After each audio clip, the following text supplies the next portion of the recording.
Bon, Jordi Pedros, bah, un plaisir d'être avec toi aujourd'hui pour parler de techniques de conservation et Merci d'autosuffisance alimentaire. d'être ici. Ok.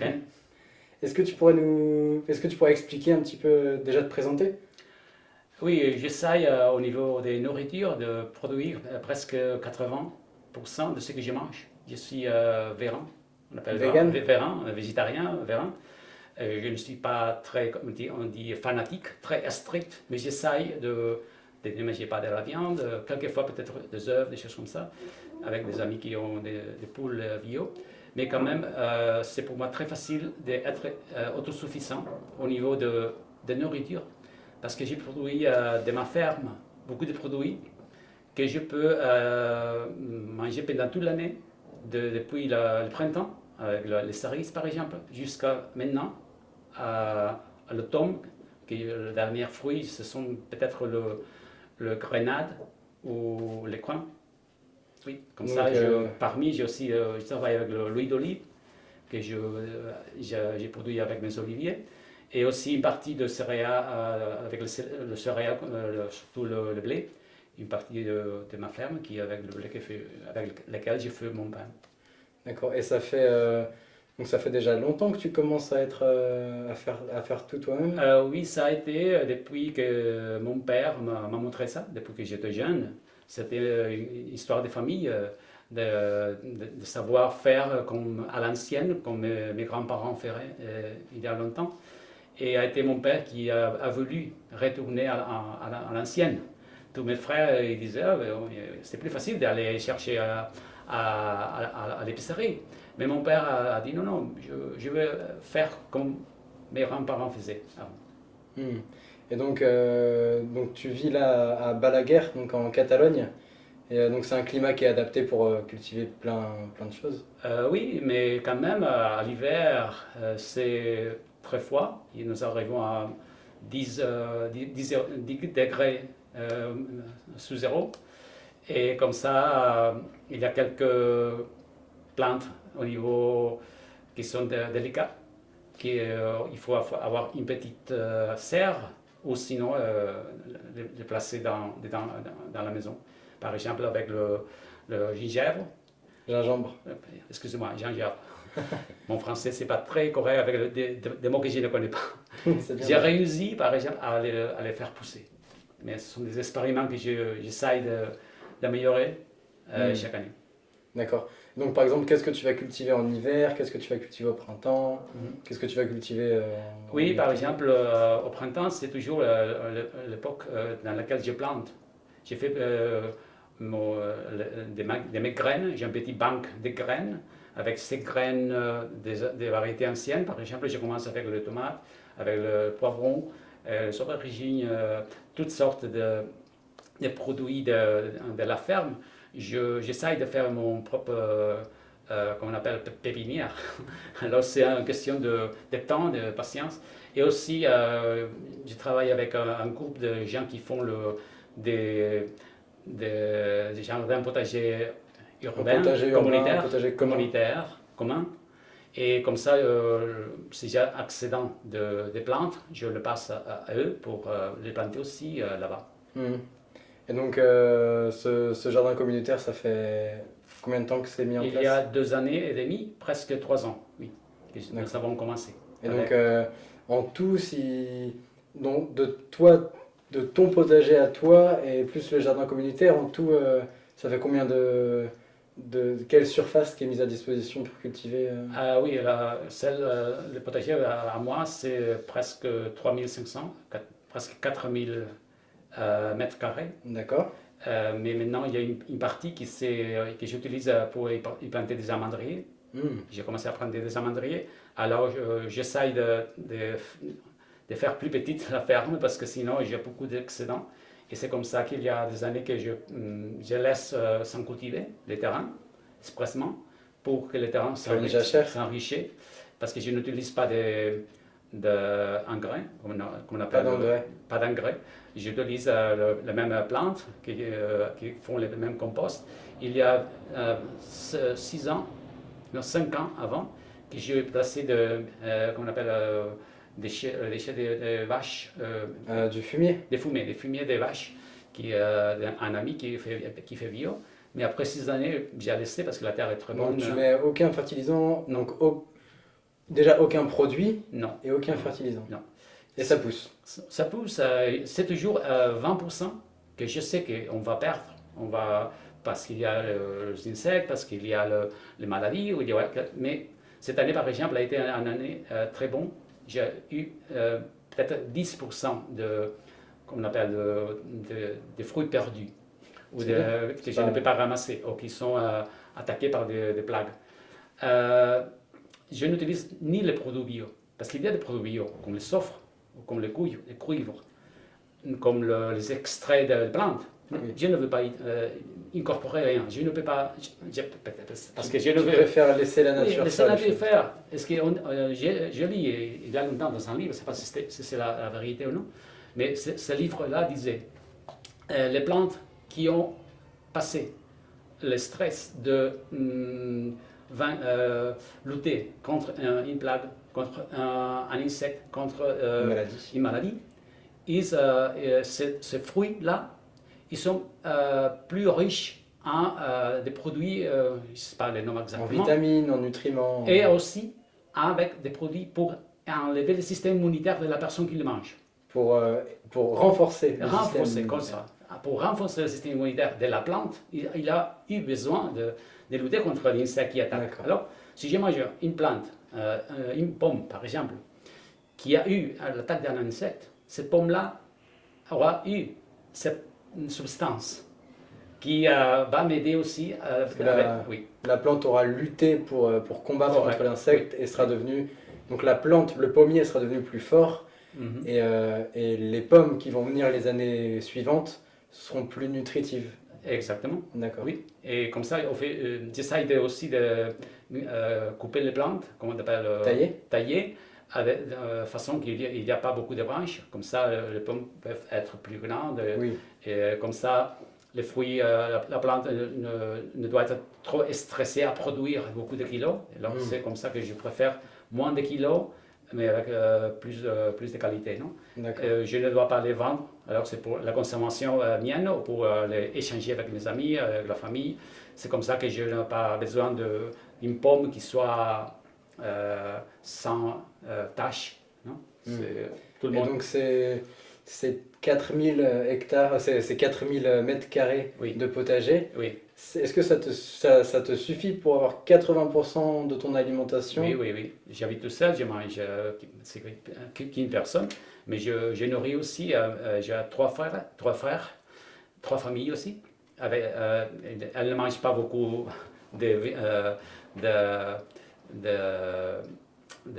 comme moi, non, ils ne sont pas végétariens, mais quand même ils acceptent si je lui amène des fruits ou des légumes.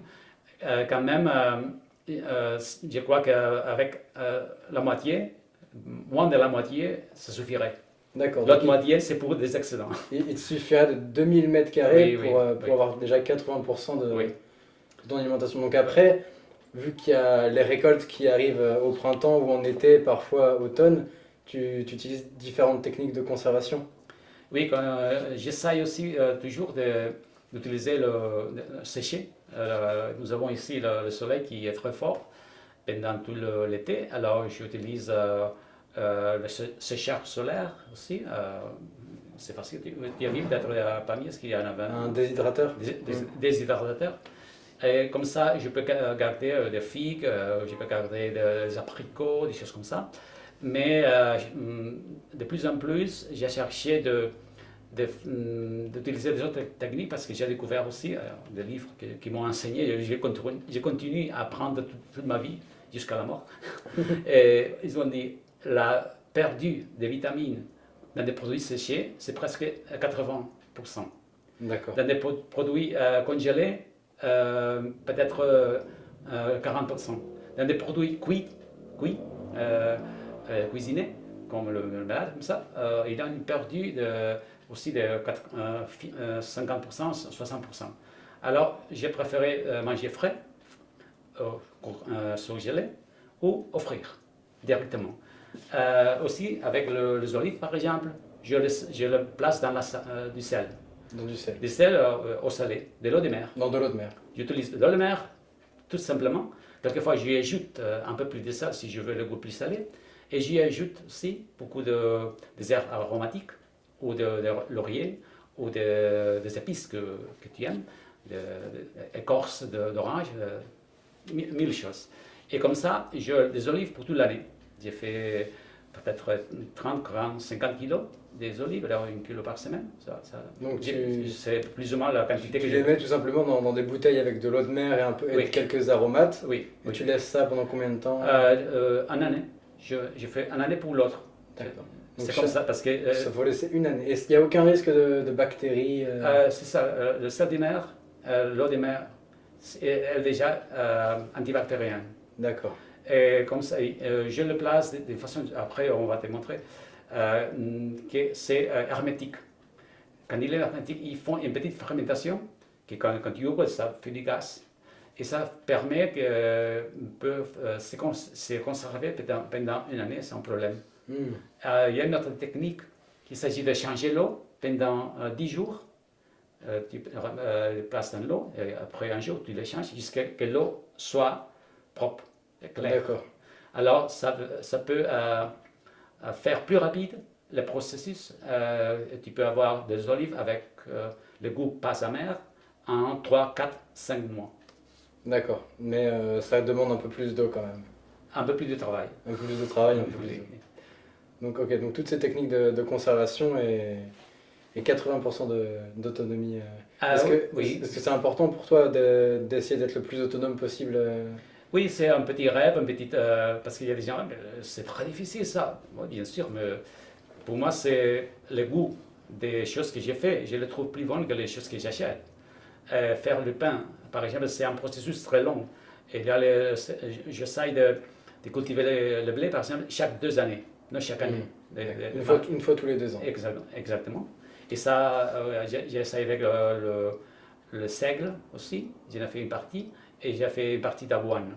Alors comme ça, je peux faire une petite rotation. Alors, le système de récolte, c'est un peu à l'ancienne. Je ne fais pas une grande production. Je fais 50, 60, 100 kilos par an. Et ça suffit pour 2 années. C'est comme ça que avec les oliviers aussi, les oliviers sont dans une autre côté, dans une autre ferme qui est plus grande, qui n'a pas d'irrigation, il n'y a pas de l'eau là, mais les oliviers sont adaptés à ça. Et avec la production des olives, je fais suffisamment d'huile pour toute l'année. Oui. Toute l'année, d'accord. Donc, ça fait 150 litres. Donc tu fais tout jusqu'à l'huile toi-même. Et qu'est-ce que... Oui, je dois aller dans un lieu où je amène les olives. Une ferme qui a le matériel nécessaire. Moulin d'huile. Je paye pour ça, et avec mes olives, ce sont garanties. Ils font la quantité des olives minimum, c'est 350-400 kilos. Et alors, j'arrive à avoir 25% en forme d'huile. 100 kilos d'olives. 25%. Donc sur 400 kilos d'olives, tu as 100 kilos d'huile. Oui, exactement. Ah oui, quand même. Oui. C'est bien. 20, 25, 20, 25. Ouais. Ça dépend de la saison. Si tu le ramasses très tôt, tu as moins d'huile. Tu le ramasses plus tard, tu as plus d'huile. D'accord. Et c'est hyper intéressant. Et donc les 20% restants, c'est quoi? Oui, j'ai fait des échanges. Alors, si j'ai des choses, des œufs, je n'en mange pas beaucoup, mais j'ai mon voisin dans la ferme qui a des poules bio. Avec lui, je lui donne des choses, on fait des échanges, et il me donne des œufs, par exemple. C'est les choses plus. Alors, il y a quelques fois que j'achète aussi dans une épicerie bio des petites choses comme, je sais pas, des tofu ou des choses que je ne produis pas. Le tahini ou les compléments vitaminiques. J'aime beaucoup la levure de bière. La levure de bière, non? La levure de bière? La levure de bière, il y a beaucoup de vitamines B. Et la vitamine B12, c'est la plus difficile dans la nourriture végétarienne. J'ai fait quelques compléments avec ça. Et pas beaucoup. À l'hiver, peut-être plus. À l'hiver, si j'ai fini mes oignons, je vais aller chercher quelqu'un. Je les achète aussi, non? Mais j'essaie pendant l'été. Et pendant l'automne, c'est la saison des récoltes, c'est plus encore, 90%. Alors peut-être à l'hiver, c'est 70%. Oui, il y a un la équilibre, moyenne, oui. moyenne de 80%. Ok. Et par rapport au futur et comment les choses évoluent aujourd'hui dans la société, est-ce que ça te paraît encore plus important Et j'ai fait déjà quelques ateliers et des conférences. La prochaine sera dans un petit village ici qui font la foire bio de l'année. C'était une foire qui est déjà pendant 20 ans. Et là-bas, ils m'ont demandé qu'ils voulaient faire un atelier de comment initier, comment commencer un potager bio. Les gens demandent ça, même si c'est dans la terrasse, ou même si c'est dedans ou dans des petits morceaux de terrain. C'est surtout les jeunes qui demandent ça, mais aussi les gens âgés, les gens dans la retraite aussi. Ici à Balaguer, nous avons beaucoup de gens qui sont en train de chercher des lieux comme hobby ou comme complément avec la crise économique aussi. Il y a des gens qui ont vu comme ça un complément économique de produire eux-mêmes des choses à manger. Donc c'était aussi l'idée du jardin communautaire que tu as fait? Et c'est ça, parce que la plupart des personnes qui sont en train de faire son travail à la terre sont des gens qui viennent d'un projet social qui c'est plutôt pour des familles avec des problèmes économiques ou des familles qui sont au chômage. Il y a des gens qui ont des enfants. Alors, 18 personnes qui sont 18 parcelles. Il y en a presque plus que la moitié, il y en a 11, 12 qui sont dans ces conditions-là. Il y a d'autres qui font ça pour le plaisir. Nous avons aussi une parcelle que c'est pour, nous appelons la parcelle thérapeutique.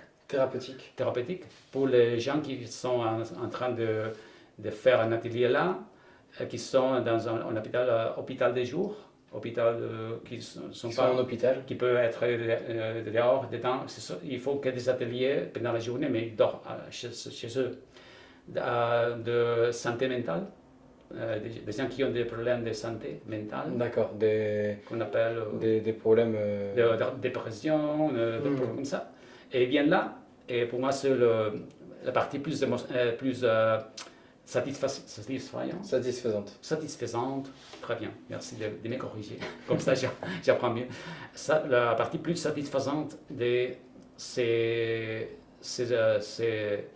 jardins-là, parce qu'il y en a qui n'ont jamais eu contact avec la nature, et comme ça, ils découvrent des choses, ils y placent un peu de l'émotion de se sentir utile, de faire des choses. Tu partages beaucoup tes connaissances, tu fais beaucoup de conférences, tu t'impliques beaucoup dans l'association des plantes médicinales, tout ça. 2-3 par mois, on fait. 2-3 conférences par mois. Oui, ça va. Plus quelques vidéos parfois. Oui, les vidéos, c'est une question de promotion aussi dans notre web, dans Dulce Révolution. Alors, j'essaie un peu je suis instituteur. Alors, je travaille maintenant à l'école, je suis en année en congé. Mais quand même, c'est peut-être une question de formation professionnelle. J'aime bien faire une transmission de tout ce que j'ai appris, tout ce que quelqu'un m'a enseigné. J'ai appris beaucoup aussi des gens que j'ai hébergés chez moi, qui sont venus de différents pays, qui m'ont montré des expériences dans ces pays-là avec la permaculture, parce que j'ai essayé un peu d'aller plus loin de la vie de bio. C'était un pas plus la permaculture. Plus loin que le bio, faire de la permaculture. Et c'est un peu le sauvage, peut-être, laisser la nature faire son tour. D'accord, oui, tout simplement. Enfin. Et au niveau de la santé, toi, comment tu vas en mangeant que les choses qui viennent de... J'ai eu un petit problème parce que pendant 20 ans, non, la dernière fois que je suis allé au médecin, c'est il y a 15 ans. 15 ans. Mais c'était pas une question de bursitis, un accès de travail. J'ai été à couper beaucoup de bois. Tendinite? Oui, tendinitis. Tendinitis qui est dans la bourse. Bourse, c'est comme, bueno, tendinitis, et comme ça, j'ai été effrayé parce que je ne pouvais bouger. Alors j'ai découvert que le meilleur médecin, c'est le temps. Passer le temps. Parce qu'ils m'ont dit, oh, il faut mettre des pilules, il faut vacciner ça, il faut des injections, excusez-moi, pour baisser l'inflammation, pour baisser les douleurs. Il dit non, tu peux utiliser l'argile, mais ils ont fait des révisions parce que mon frère m'a dit non, tu dois y aller. Et mon frère a un peu me protégé de dire il faut que tu vas, parce que peut-être il peut y avoir quelque chose cassé. Non. Mais après cette expérience-là, toujours que j'ai une question de salut, De santé? de santé, excusez-moi, une question de santé, j'ai essayé de faire moi-même. La première chose, c'est arrêter de manger. Comment? Oui, oui. Faire des jeûnes? Déjeuner. Des jeûnes thérapeutiques. Correct. Sinon, prendre que des liquides pendant 2-3 jours, comme les animaux font, ou comme les petits enfants.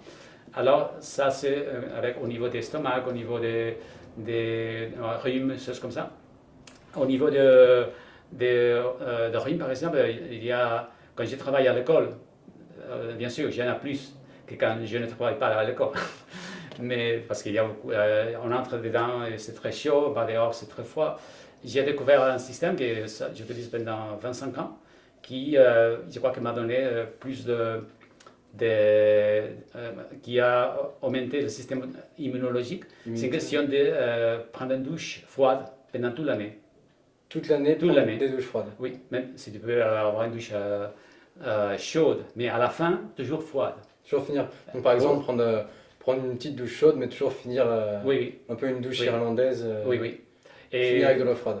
Et ça augmente le système immunitaire. Bien sûr. Moi, je fais exactement la même chose, je fais des douches de contraste. Oui, comme ça. Et je fais 2 minutes de chaud, 2 minutes de froid, et toujours finir par le froid. Oui. J'ai appris ça ici à Balaga. Mais oui, c'est vrai que... Et comme ça, aussi, une question de manger beaucoup de choses vertes, avec la vitamine. La question des vitamines aussi, c'est la protection de ton système immunitaire au niveau des stomacs, au niveau des flores intestinales. Ça, je crois que c'est tout ensemble une question d'améliorer la santé à travers l'alimentation, aussi avec les émotions, parce que quelquefois, quand je suis plus nerveux, je suis stressé pour des choses, des problèmes, j'arrête de manger aussi. Parce que c'est la pire chose que tu peux faire quand tu es stressé, manger. Oui. Ou quand tu dois arriver, quand tu es en retard, manger rapide. J'ai vu que non, je peux sauter un repas et rien passe. Et comme ça, aussi au niveau comment améliorer, par exemple, le douleur physique, le douleur après le travail. Diminuer la douleur. Diminuer la douleur. J'ai découvert un système aussi qui est utilisé par le dentiste. Il s'agit de saliver. La salivation, c'est correct ça? Saliver, saliver, mais faire artificiellement. Parce que tu fais ça naturellement quand tu manges. Tu salives parce que tu fais le mouvement dans la bouche. Mais quand tu ne manges pas, si tu fais ça consciemment, ils disent non, je veux saliver maintenant. Tu passes à la chose que tu mangeras après, ou tu fais des salivations exprès. Ça provoque un système réflexe dans le système parasympathique au niveau du cerveau qui enlève la douleur. Qui diminue la douleur en tout cas. L'enlève. L'enlève. Et comme ça, tu peux arriver à faire, au niveau des dentistes, il y a des gens qui font ça, des extractions sans anesthésie. Et eux, c'est pas possible. Oui, avec une question de respiration, mais la salivation, c'est une question aussi au niveau organique. Quand tu es en train avaler, quand tu avales, ton système parasympathique se relaxe, est relaxé. La même chose quand tu manges. J'ai remarqué ça que quand, par exemple, si je suis enrhumé, resfriado, enrhumé, très enrhumé, le moment où je mange, ça s'arrête et après ça revient. Ou quand j'ai mal à la gorge, le moment où je mange, j'ai plus mal à la gorge, et quand j'ai fini de manger, la douleur elle revient.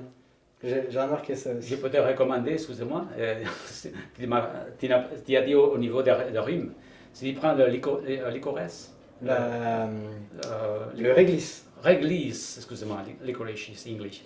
Quelquefois, je mélange anglais avec le français. La licorice. Non, le réglisse. Excusez-moi, le réglisse. En catalan, c'est réglisse. Réglisse. Réglisse. La réglisse a la propriété que pendant que tu le mastiques, quand tu le mâches, ça produit de la salivation et ça produit ici au niveau de rhume, au niveau de, comment on appelle, de mucosité. Oui. Enlève la mucosité plus rapide. Pour le rhume ou l'angine? Les deux. Les deux. Plus les angines que le rhume. Le rhume, c'est une question de vaporisation aussi. Non? Mais une question très facile. Il y avait aussi une étude de l'université japonaise qui disait si tu es en train de conduire la nuit et tu as des sommeil, tu mâches quelque chose et le fait de mâcher et d'avaler va te maintenir réveillé. Et avec ça, j'ai pris dans ma voiture aussi toujours une petite pièce de réglisse pour un cas de sommeil. Et donc, quand tu as besoin, si jamais tu as vraiment besoin, tu utilises des plantes médicinales? Oui, j'en ai plusieurs. Je ne l'utilise pas que quand j'en ai besoin. Je l'utilise pour le goût de le prendre dans une salade, par exemple. J'y place la menthe. J'y place des choses. Oui, la menthe, c'est une plante médicinale, mais c'est aussi une plante gustative, aromatique. C'est pour ça que j'essaie de faire des salades avec des choses, avec des plantes qu'on dirait médicinales, mais pour moi sont plutôt au niveau gustatif et pour le plaisir de les manger. D'accord, très bien. Super. Et merci beaucoup. De rien, Ken. Et puis on va regarder un petit peu comment est-ce que tu sèches et très bien. Ça. Okay. Parfait. On y va. Donc voilà à peu près plusieurs choses que tu cultives toi-même, fais sécher toi-même, prépares toi-même. Donc est-ce que tu vas nous raconter un petit peu tout ça? Oui, bien sûr, Ken. Il s'agit un peu de mélange de tout. Je commence avec les choses que je sèche. Vous avez vu ici le tournesol que j'ai parlé avant, une source de protéines et de graisse naturelle très bonne. Donc tu mets les tournesols dans ton jardin? Oui. Plantes et il faut contrôler les oiseaux. J'ai découvert qu'il y a un système très bon. Il s'agit d'acheter qu'on appelle un falcon. C'est pareil, un falcon. Un faucon, un faux oiseau. Oui, un faux oiseau qui est dans un comment on appelle, placé dans un lieu très haut. Un peu comme un épouvantail. Exactement. Un épouvantail oiseau. Qui bouge. D'accord. Avec les ailes de plastique, qui bouge avec le vent. Comme ça, les oiseaux qui veulent manger le tournesol ne viennent pas si souvent. Une buse ou un faucon, un aigle, faucon, oui. Un faux faucon. Oui, exactement. Faucon. Et comme ça, j'ai prévenu que les oiseaux mangeaient toute la récolte, ou sinon je devrais la ramasser avant qu'il était vraiment fait, vraiment sec. C'est comme ça que maintenant je peux les utiliser. Je les mange en les plaçant dans un verre avec de l'eau de mer. L'eau salée, mais crue, jamais grillée. C'est mieux pour la santé. Alors aussi, il y a le caroube. Le caroube, ce n'est pas d'ici. Je l'ai ramassé à Tarragone, près de la mer, Méditerranée. Tu l'as ramassé en campagne? Oui, c'est un ami de mon frère qui a une maison là-bas. Et bien dans l'été, le mois septembre, la première semaine de septembre, je suis allé là et j'ai ramassé plusieurs pour mes amis et pour moi. Il s'agit d'un produit qu'il faut aussi mouiller à nouveau pour manger parce que c'est très sec. Donc il faut le mettre dans l'eau pendant une journée? C'est ça. D'accord. Et alors donc là, tu l'as fait sécher au soleil pendant... Oui, pendant une semaine, mais pas au soleil. Je le place dans un lieu qui passe l'air. D'accord. Pendant une semaine à l'ombre, l'air passe. Exactement. Et après, ça se conserve combien de temps? 2 ans. D'accord. Et ça a un goût un peu sucré, ça? Oui, c'est pareil à... comment on dirait, on fait même du chocolat avec ça. C'est le chocolat des pauvres, on dirait. D'accord, oui. Ou le chocolat de la guerre. Oui. Dans la guerre. Le chocolat qui pousse ici au moins. Presque tout comment on appelle les glaces que mangent les glaces. Pour faire épais, c'est D'accord. un épaissant Un épaississant. naturel. Un D'accord. épaississant naturel. D'accord, Très bon. très bien. Alors aussi le fruit sec, il faut aussi sécher pendant une semaine. Ça, D'accord. des noisettes, des noix, les amandes que vous avez vues avant. Les ail, bien sûr. Les L'ail. ail sont presque pour toute l'année. Je les ai ramassés le mois de mai jusqu'à le mois de février, mars, je n'aurai. Je D'accord. vais les semer le mois d'octobre. Je D'accord. laisse une partie de la récolte pour la ressemer. D'accord. Avec le poivron, j'utilise un système avec le vinaigre de raisin au vinaigre de pomme, il fait le deux. D'accord. Et alors, je le place dedans, et comme ça, tu peux le préserver pendant 3-4 mois. D'accord. Donc, Il y a une question spéciale qui ont la tu, peau. tu fais toi-même le vinaigre. Oui, oui, c'est Et ça. ensuite, tu places les poivrons dedans Oui, et ça les conserve. exactement. Ah, c'est Oui. donc je fais vraiment de A à Z. Ah oui, j'ai oublié les raisins. Les raisins sont là. Non, Mais mais bon, c'est pas grave. avec les raisins n'importe quoi, j'en ai plusieurs kilos alors. Comme ça, je le fais rouge. Et D'accord. aussi, quand je mange les poivrons frais dans la salade, je profite de ramasser les graines. Mhm. Avec ça, je peux avoir mes plantes l'année prochaine, le mois de février, mars, je vais les semer aussi. J'ai fait pareil avec les tomates. Les tomates, il y a des tomates qui peuvent se garder, celle-ci, pendant 8 mois, jusqu'à le mois de juin. Mhm. La peau est très forte. C'est des variétés Une variété spéciales spéciale, oui. qui se conservent très longtemps, Correct. même à température ambiante. Oui, oui. Il faut, bien sûr, le mettre dans un lieu, si c'est plus frais, c'est mieux. Mhm. Mais il faut les placer avec la paille ou avec comment on appelle, la arena, Et le sable, le sable, avec le sable. Et comme ça, il se garde mieux. tu les places dans le sable ou Sur le sable. Sur le sable. Sur le sable. D'accord. Euh, Donc un petit bac oui. avec un petit peu de sable Oui, et oui. sur le sable. c'est un système, mais aussi avec la paille, avec des Avec choses. la paille aussi. Et il s'agit toujours de ramasser des graines. Avec ça, j'ai fait un système différent parce qu'ils sont plus humides. Mhm. J'enlève la partie d'eau qu'ils ont et je le place ici. Je mets la variété, ce sont des variétés anciennes, et comme ça j'ai les graines pour l'année prochaine. D'accord. J'ai fait aussi des variétés anciennes, des pommes qui se gardent aussi pendant 3, 4, 5 mois. Mhm. C'est des variétés anciennes c'est pareil Sans à aucun, Golden, voilà, mais ça. des Golden qui a on appelle Rossetti, c'est une maladie D'accord. qui a fait la peau plus forte et plus Plus dur. dure pour la conserver pendant plus longtemps. D'accord. Les poires aussi. Ah, C'est une variété. on appelle poire d'hiver. mhm. Poire d'hiver, je l'ai ramassée il y a une semaine. C'est la poire plus tardive Oui, qui peut se garder pendant 3-4 mois. d'accord. Il doit surveiller aussi s'il y en a quelqu'un qui commence Oui, à avoir des attaques. Et comme ça aussi, je fais avec toutes les plantes médicinales. Les plantes médicinales, tu cultives un petit peu de plantes médicinales aussi. bien sûr, oui, oui. La menthe, ça pousse toute seule. L'artémisia, L'artémis Artémisia annuelle. noire. L'artémis annuelle. une fois que tu as planté, L'armoise annuelle. l'armoise. L'armoise annuelle. L'armoise de Noël. Et c'est aussi très aromatique en catalan. On dit Maria Luisa. Maria Luisa, en catalan. la verveine odorante. Oh, ok. Verveine. Très aromatique, très bonne pour l'estomac. Et aussi le laurier. Le laurier. Le laurier pour faire la Ok. soupe, pour faire une branche de laurier. Je la ramasse quand il y a les fruits, quand ils ont les fruits, les lauriers sont ce petit fruit Donc noir. au moment de, On au peut le moment faire. où il y a les fruits, Oui. c'est le moment de les ramasser. On dit, c'est plus aromatique. D'accord. Et ça aussi, c'est une préservative pour éviter Un les insectes. préservateur. Un préservateur, parce que Préservateur. c'est une autre chose, un préservateur pour éviter les insectes qui peuvent attaquer les choses que tu as là. Un conservateur ou Un répellent. un Répellent. un Répellent, ça repousse les insectes. un repoussant. Oui. Un répulsif. Un repoussif. Alors, avec le pain, j'ai un moulin. Avec le moulin, j'ai fait la farine de mon blé.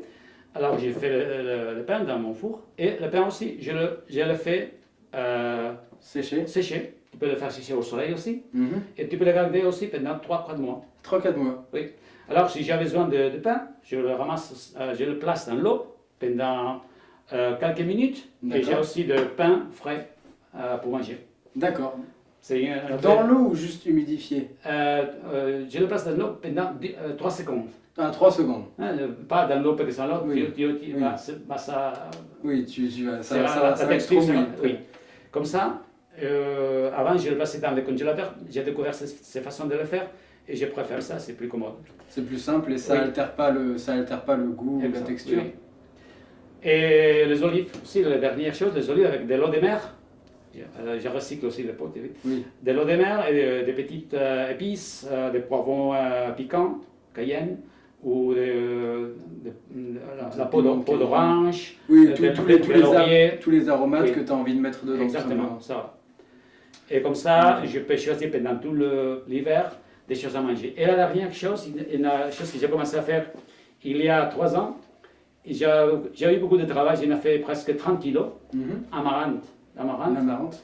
Amaranth, c'est la graine la plus petite, mais c'est la plante la plus grande, 3 mètres. 3 mètres de haut. Il y a l'amaranth rouge et l'amaranth jaune. D'accord, et comment est-ce que tu... C'est comme pareil est-ce que tu prépares la ça? quinoa. Comme le quinoa. Comme le quinoa. Il ne faut pas manger cru, il faut le cuisiner, mais c'est rapide, à moins de 10 minutes. 6-7 minutes, ça suffit pour le cuire. D'accord, et ça a Les beaucoup de goûts, nutriments? oui, c'est De plein protéines de aussi. nutriments, plein de protéines, plein de vitamines, minéraux, beaucoup de minéraux. Et aussi, il y a une petite chose à dire, et il y a beaucoup des oxalates. Oxalates, D'accord. ce sont des produits qui peuvent, dans les personnes sensibles, peuvent produire des problèmes de pierres aux reines. Des pierres des reins. Pierres des reines. Des pierres Des caillots oui, rénaux. des caillots rénaux, bien dit. Alors, pour moi, c'est pas à user, mais quand même, c'est un produit qui se garde pendant 3 Oui, bon, voilà, après, le fait que ça produise des caillots rénaux, faudrait vraiment en manger beaucoup. Chaque semaine, Oui, 2 fois. Enfin, même les épinards, par exemple. Les épinards le contiennent... blé, Le blé, les épinards en contiennent. Oui. Donc ça en contient aussi. C'est juste pour les personnes Oui. vraiment sensibles à ces produits-là. Le D'accord. persil, Le persil aussi. c'est le Persil. plus haut de tous. Mais quand on mange du persil, Oui, on en général, mange on prend un quelques petit feuilles. peu, Quelques voilà. feuilles. Mm. On ne mange pas 1 kilo de persil. Et donc voilà, c'est un produit qu'on connaît pas trop en France. Ici, non D'accord. plus. Ici, non plus. Mm. C'est très difficile à ramasser, à séparer, parce qu'il faut les faire sécher aussi, dans quelques semaines. Et après, imagine, il faut les Oui. séparer des feuilles, des pétales. Oui. Il faut faire avec le vent, avec un ventilateur. Oui, c'est un Il peu faut compliqué. séparer avec Oui, c'est beaucoup de travail aussi. Donc oui. t'es autosuffisant à 80% avec, quelques mètres carrés que tu as, mais Oui. Mais j'ai c'est fait aussi ça. beaucoup de travail, beaucoup de Exactement. temps. Bah après, ça vaut le coup, quoi. Mais je te dis, ça peut se consommer pendant 3 ans, 4 3 ans. ans. Ah bah oui. Alors, Donc un été où t'en as beaucoup, t'as à manger pour longtemps, quoi. je donne aussi à mes amis. T'en donnes aussi. Tu vas l'acheter dans une épicerie bio, ça coûte 4 euros le kilo, 100 euros le kilo. C'est pareil au quinoa. Mm. Ce sont des choses exotiques. Et là, tu dis, tiens, ça, Exotique, mais ça pousse ici, quoi. ça pousse bien. Mm. Oui. Il n'y a pas de maladie, il n'y a pas d'insectes qui l'attaquent. Alors pour moi, c'est une chose facile à faire si je le fais chaque 3 ans. Pas chaque Une année. fois tous les 3 ans. Une fois tous les 3 ans. D'accord. Très bien. Bon, bah c'est déjà vraiment beaucoup. Bah merci beaucoup pour De rien. partager tout ça et transmettre toutes ces choses sur l'alimentation et l'autosuffisance alimentaire. C'est génial. Merci beaucoup, Jordi. De rien, Ken, enchanté. Et puis, bah, en espérant que plus de personnes pourront se mettre à cultiver des choses et à tendre vers une alimentation plus autosuffisante pour les années à venir et un futur qui va le demander aussi. Voilà, Merci, c'est un peu retourner à ce qu'ils faisaient nos grands-parents, c'est ça. tout simplement. Revenir aux sources et revenir au naturel. Je ne suis pas en train d'inventer rien. Non, C'est ça, c'est la nature. Et copier la nature. oui, t'as rien inventé, c'est juste les techniques d'avant. Oui. Quoi. Exactement. C'est ça. Avoir la Super. patience. Ouais. Il faut avoir la patience. Eh ben, C'est difficile aujourd'hui. Merci beaucoup, Jordi. De rien, Ken. Merci.